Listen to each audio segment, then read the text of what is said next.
My name is Carla Hatton. I am the community manager here at Elkridge Estates of Roland Park. I've been in property management for 4 years. 2 of those years I was in leasing, and the last 2 years I was the community manager. I found Custom Tub and Tile via email. It was an advertisement that I opened up when I was in leasing, and we decided to give them a try. We've been using them for about 3 years.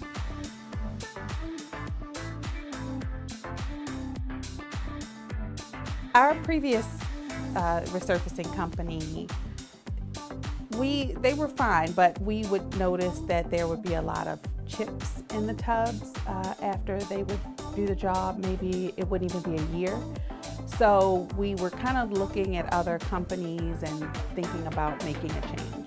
Well, the first thing I look for is competitive pricing because I do have a budget that I need to keep. So that's the first thing I look for. And then I look for the quality of work and someone that I can trust. The difference at Custom Tub and Tile is they give us confirmation emails to let us know when they're coming. They follow up with us. Their technicians are very friendly and nice and thorough.